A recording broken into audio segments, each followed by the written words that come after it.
Feliz sábado, meu querido amigo, minha querida amiga. Mais uma vez estamos juntos para recapitular mais uma lição da Escola Sabatina. Grande alegria, grande satisfação estarmos juntos mais uma vez. Convido você, neste momento, a falarmos com Deus através da oração. Senhor Deus, Pai de amor, de bondade e misericórdia, nós te agradecemos por mais uma oportunidade de estarmos juntos com pessoas maravilhosas, pessoas com energia positiva e aqueles que porventura estejam passando por adversidade, que tu venha abençoá-los neste momento para que a vida deles seja transformada e bons frutos comecem a acontecer, boas perspectivas possam acontecer na vida de cada pessoa. Abençoe o estudo que nós iremos fazer neste momento, em nome de Jesus. Amém. Nós hoje iremos recapitular a lição número 6, que tem como título Que Nação Há Tão Grande? Falando de uma nação grande. O que é que você, quando se fala de uma nação grande, uma nação poderosa, o que é que você pensa? Geralmente a gente, quando pensa na nação grande, poderosa, a gente pensa em uma nação rica, né? Por exemplo, a Índia é um país que tem uma das maiores populações do mundo, portanto não é um dos países mais desenvolvidos do mundo. A Suíça tem uma renda per capita maior do que a Índia, é um país muito mais rico, com muito mais condição financeira. Às vezes não é o tamanho nem a quantidade de pessoas que vai fazer um país ser desenvolvido, ser um país rico. Os países subdesenvolvidos geralmente são os países que têm uma população maior, uma grande população, principalmente ali na Ásia, muitos países ali na África que vivem em diversas adversidades.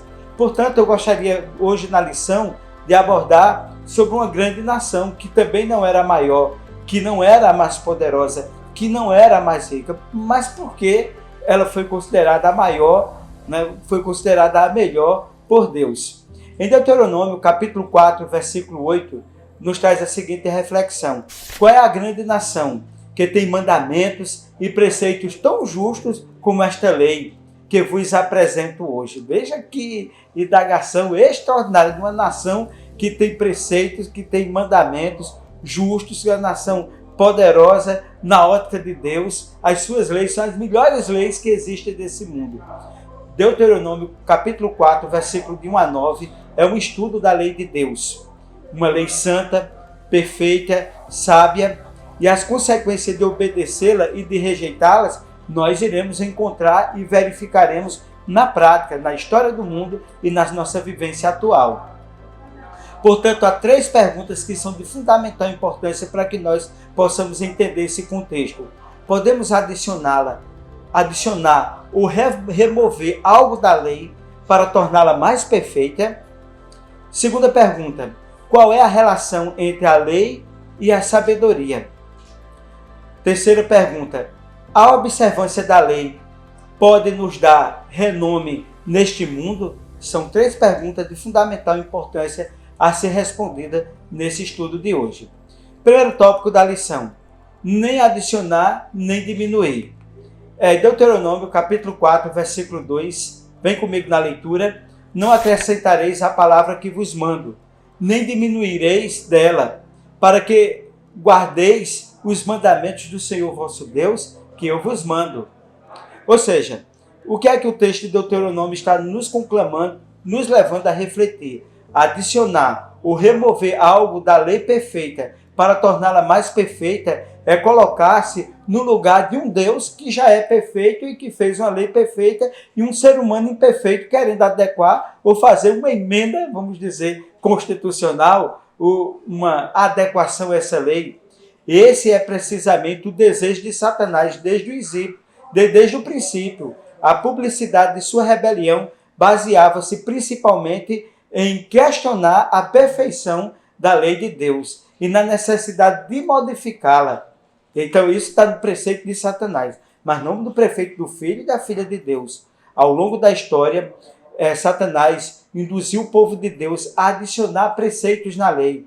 Por exemplo, misturar costumes pagãos, inventando novas leis, criando tradições que estão distantes e que não fazem parte daquilo que já foi ensinado por um Deus perfeito. Também foi induzido a remover os preceitos da lei, a fim de adorar a Deus através de imagens. O segundo mandamento é muito claro. O primeiro e o segundo mandamento da lei de Deus, e o terceiro e o quarto, os 4 mandamentos eles são muito claros em amar a Deus sobre todas as coisas. Portanto, em todos os casos, o povo de Deus que tentou adicionar ou mesmo subtrair alguma coisa da lei, sofreu consequência, ou eles sofreram as consequências. Vamos à primeira pergunta. Deus autorizou seu povo mudar a lei em decorrência de mudanças culturais? Assinale a alternativa correta. Letra A, não. Letra B, sim. E aí? Deus autorizou o seu povo mudar a sua lei em decorrência de mudanças culturais? A resposta correta é não. Deus não autorizou. Porque ele já é um Deus perfeito, então ele já fez uma lei perfeita. Não tem por que alguém imperfeito tentar mudar algo que alguém perfeito já fez. Segundo tópico da lição, resultados da rebelião. Deuteronômio capítulo 4, versículo 3. Os vossos olhos têm visto o que o Senhor fez por causa de Baal-Peor. Pois a todo homem que seguiu a Baal-Peor, o Senhor teu Deus o subiu do meio de ti. Veja, que um Deus santo, um Deus puro, um Deus perfeito, que fez uma lei perfeita, não adianta você fazer uma emenda constitucional e tentar emendar aquilo que já é perfeito, porque nós somos imperfeitos. Se a adição ou remoção da lei traz consequências, a violação aberta a ela também traz consequências, né? Então a gente colhe aquilo que a gente planta muitas vezes. Por incitação de Balaão, as mulheres moabitas abordaram os homens israelitas com a intenção de seduzi-los. Aqueles que permitiram ser seduzidos rapidamente passaram pelo adultério, não apenas pelo adultério físico, mas também pelo adultério espiritual. Portanto, ao endurecer a consciência com o primeiro pecado, o físico, eles estavam prontos, veja, o pecado físico, eles estavam prontos para cair no último, ou seja, o pecado espiritual, que deve ter sido o objetivo final de Satanás. A boca fala do que está cheio o coração. Deus teve que intervir pedindo uma atitude drástica contra o pecado flagrante do seu povo. O pecado, se não for rejeitado, se não for combatido, nos leva à rebelião e ao completo distanciamento do Deus de amor, do Deus da bondade, do Deus da perfeição. Segunda pergunta. O que acontece quando o pecado não é rejeitado? Assinale a alternativa correta. Nos leva à oração e ao completo distanciamento de Deus. Letra B. Nos leva à rebelião e ao completo distanciamento de Deus. Qual a alternativa correta? Exatamente a letra B. Nos leva à rebelião e ao completo distanciamento de Deus quando o pecado ele não é rejeitado. Vamos ao terceiro tópico. Seguindo a Deus. Deuteronômio, capítulo 4, versículo 4. Vem comigo na leitura. Porém vós, que vos achegaste ao Senhor vosso Deus, hoje todos estáis vivos. Jesus ele disse, eu vim, o ladrão veio senão para matar e para roubar. Eu vim para que todos tenham vida e vida em abundância. Está lá no Evangelho de João. Em contraste com todos os que foram atrás de Baal-Peor, 24 mil pessoas, Moisés apresenta todos os que seguiram a Deus. É assim, são dois grupos, os que adoram e os que não adoram. Deus também nos dá o livre-arbítrio. Portanto, não existe meio termo. Ou eu sigo a Deus, ou eu sigo ao inimigo. A decisão de se apegar a Deus é minha. O poder de resistir à tentação é de cada um, né? Ou seja, o muro pertence ao diabo. Eu estou no muro, pertence ao diabo. Você tem que estar de um lado ou estar de outro. Ou pertencemos a Deus ou pertencemos a Satanás. Não existe meio termo. Apocalipse, no capítulo 4, ele traz a reflexão exatamente sobre essas questões pertinentes à questão da fidelidade. Ele diz, em Apocalipse capítulo 3, a carta que é escrita a Laodiceia diz, vomitar-te-ei da tua boca. Aquele que não é quente nem frio, é morto, estou pronto a vomitar da minha boca. Veja que essa é uma questão muito séria. Nós precisamos escolher do que lado nós devemos estar. No próprio livro de Deuteronômio, diz, eis que te proponho a vida e a morte, a bênção e a maldição. Escolhe, pois, a vida, para que vivas tu e a tua semente. Então, Deus está pedindo para a gente o quê? Uma posição. Né? Nós não podemos ficar neutros. nós precisamos nos posicionar. Precisamos estar do lado certo, que é do lado do Senhor. Ou estamos do lado de Deus, ou estamos do lado do diabo. Meu querido, não existe meio termo. Eu insisto em dizer isso aí. Não vamos ceder à tentação de cair por outro lado, nem ficar em cima do muro. O muro pertence ao inimigo.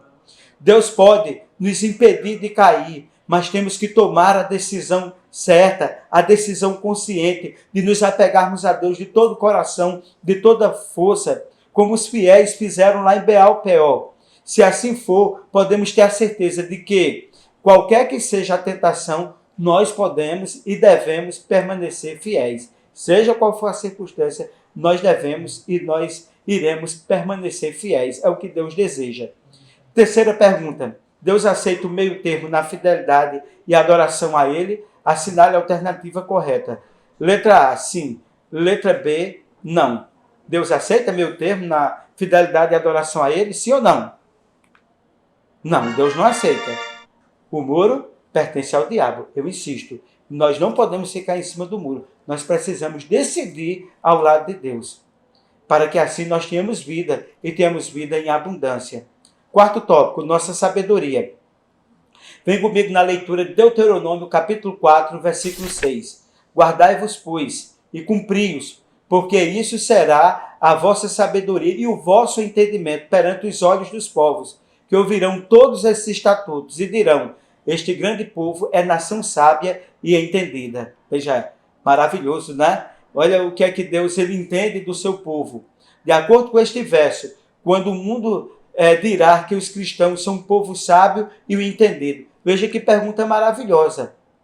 Quando vem ouvir as leis que nos governam, mas eles só virão ouvir quando guardemos e nós venhamos colocar em prática aquilo que nós falamos, que acreditamos e cremos. Ou seja, quando nós vivermos de acordo com a lei que Deus estabeleceu, a lei de Deus, os 10 mandamentos, para que o nosso exemplo seja consistente em nossa pregação. Você não pode dizer uma coisa e fazer outra.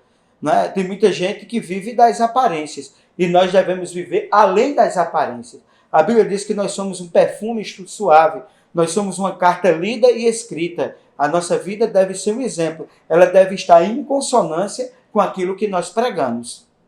As leis que governam Israel, o que governava Israel, eram perfeitas porque foram feitas por um Deus perfeito. Mas sua contínua desobediência fez com que eles fracassassem como representantes de Deus. Como luz do mundo, eles fracassaram.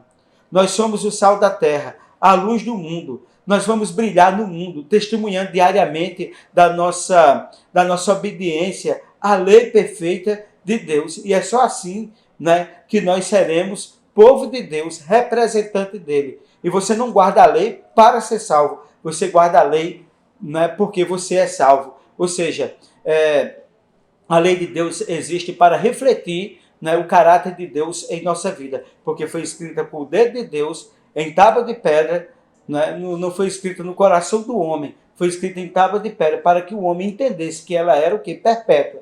Mas entendendo também que Deus quer escrevê-la também em nossos corações.